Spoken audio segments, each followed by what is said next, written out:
తెలంగాణలో ఎన్నికల నేపథ్యంలో పెద్ద మొత్తంలో డబ్బు తీసుకెళ్తే సరైన కారణాలు చెప్పాలని రాష్ట్ర ఎన్నికల అధికారి రజత్ కుమార్ స్పష్టం చేశారు. లేకపోతే డబ్బు సీజ్ చేస్తామన్నారు.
మరింత సమాచారం మా ప్రతినిధి రాజు మనకు అందిస్తారు. రాజు, హరీష, తెలంగాణ రాష్ట్రంలో ఎన్నికల కోడ్ సెప్టెంబర్ 6 నుంచి అమల్లోకి వచ్చిన తర్వాత రాష్ట్రానికి సంబంధించినటువంటి వ్యక్తులు ఎవరైనా సరే, రాష్ట్రంలో వ్యాపార లావాదేవీలు చేసినటువంటి వ్యక్తులైనా సరే, తను తీసుకుపోయేటువంటి మనీని చాలా ఖచ్చితంగా ఆధారాలతో తీసుకెళ్లాలని చెప్పేసి ఈసీ రజత్ కుమార్ చాలా స్పష్టంగా చెప్పడం జరిగింది.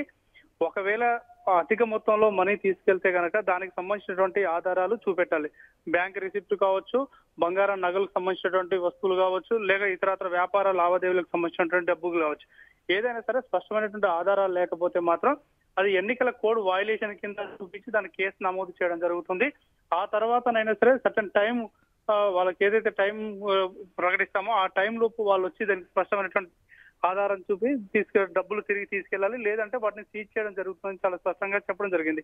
ఎందుకంటే తెలంగాణ రాష్ట్రం ఇప్పుడు పెళ్లిళ్ళు కానీ, ఫంక్షన్స్ కానీ, ఇతరత్ర వ్యాపార లావాదేవీలకు సంబంధించిన అంశాలు ఏవైనా సరే కోడ్ ఉంటుంది కాబట్టి కోడ్కు సంబంధించినటువంటి డబ్బు అనేది నగదు పంపిణీ లాంటి కార్యక్రమాలు చాలా జరిగే అవకాశం ఉంటుంది. ఈ డబ్బు ద్వారా ఓటర్లను ప్రభావితం చేసేటువంటి అవకాశం ఉంటుంది కాబట్టి వీటిపైన ప్రత్యేకంగా నిఘా బృందాల ద్వారా దృష్టి సారిస్తున్నామని చెప్పడం జరిగింది. ఒకవైపు ఎన్నికల్లో పోటీ చేసేటువంటి అభ్యర్థులు ఎవరైతే ఉంటారో ఆ అభ్యర్థులకు కూడా అధిక మొత్తంలో నగదు క్యారీ చేయడానికి అవకాశం లేదు. కేవలం ఎన్నికల కమిషన్ నిబంధనల మేరకు సూచించినటువంటి నగదు మాత్రమే వాళ్ళ వాహనాల్లో కానీ జేబుల్లో కానీ ఉండాలి. ఆ పైన ఏ ఒక్క రూపాయి అదనంగా ఉన్నా వాటిని సీజ్ చేయడానికి తాము ఆదేశాలు ఇచ్చామని చెప్పేసి కూడా చెప్పడం జరిగింది. ఎందుకంటే ఎన్నికలకు సంబంధించినటువంటి వ్యవహారాల్లో ఇప్పటికే బ్యాంకులకు సంబంధించి కూడా చాలా స్పష్టమైన ఆదేశాలు ఇవ్వడం జరిగింది.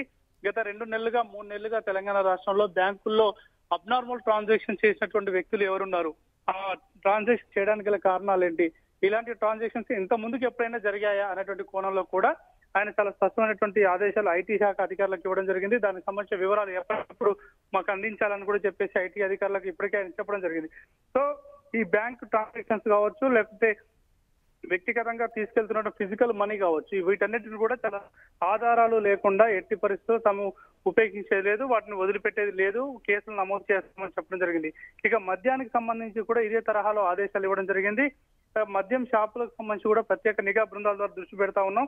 ఇటీవలి కాలంలో గత 4 రోజుల కాలంలో అధిక మొత్తంలో మద్యాన్ని అమ్మినటువంటి షాపులు ఏమైనా ఉన్నాయో, నార్మల్ గా కాకుండా ఒక 50% రెగ్యులర్ గా అమ్ముతాయి. అధికంగా ఈ మధ్య కాలంలో అధికంగా 70%, 80% లాగా అమ్మేటువంటి పరిస్థితి కనుక ఉంటే అమ్మడానికి గల కారణం ఏంటి? ఎందుకంటే వాళ్ళు స్టాక్ తీసుకెళ్లి అమ్మకాల పేరు మీద ఇప్పటికే డంప్ చేసేటువంటి అవకాశాలు కూడా ఉంటాయి కాబట్టి వాటిని కూడా పరిశీలిస్తున్నాం. ఇటువంటి అంశాలు ఏది దృష్టికి వచ్చా మేము ఖచ్చితంగా కేసులు పెట్టి చర్యలు తీసుకుంటామని చెప్పడం జరిగింది. Harisha. Right, thank you Raju.